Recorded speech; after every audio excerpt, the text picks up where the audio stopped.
Please note that this was filmed well in advance of opening day, and anything I say in this video could change between when it was filmed and when the season begins for the Cincinnati Reds. After a 2016 campaign that saw the Reds in the midst of a rebuilding session, the team looks to take the field once again in 2017 with a few new faces this time around.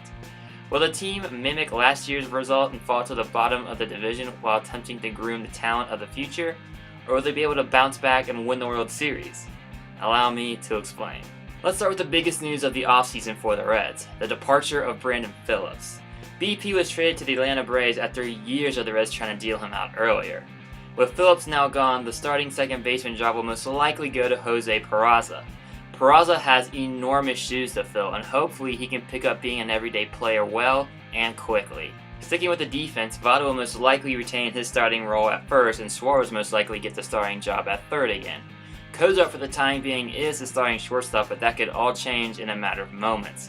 Rumors have been swirling that the Reds are trying to deal him away too, and the most recent rumor is that the Yankees were interested in Cozart after Didi Gregorius, another former Reds prospect now with the Yankees, got hurt.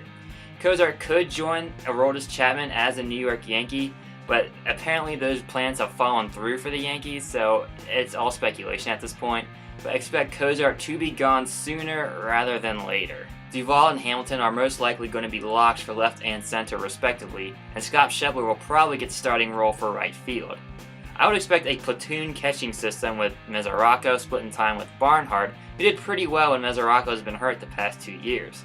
Hopefully Mesoraco can bounce back from those injury-shortened 2 seasons and become the player he was in 2014 when he made the All-Star team and had a breakout season. When it comes to batting, I would expect Joey Votto to once again sport a very impressive OBP, and Duvall, I think, would at least continue what he did last year and continue to thrive at the plate.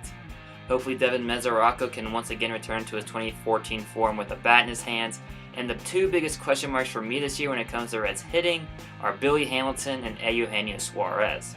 Suarez started out last year extremely hot but cooled off toward the end of the season. He proved to be a very streaky hitter at times, and if he can become more consistent, then the pop in his bat should be a valuable asset for the Reds.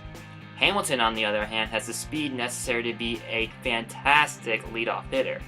Unfortunately, there's something in his mind that is not clicking to where he cannot hit on a consistent basis.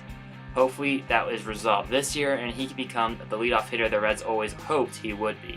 Perhaps the biggest question mark for this team right now is the pitching staff. As of now, there are only 2 locks for the rotation, Cody Reed and Scott Feldman. The closer roles appears to be rotating among 3 separate pitchers in Tony Cingrani, Michael Lorenzen, and Raisel Iglesias. Other than that, I have no idea what the Reds plan to do with their pitching staff. Homer Bailey and Anthony DeSclafani are both injured, and they could end up being replaced by guys like Robert Stevenson, Amir Garrett, and a returning Bronson Arroyo.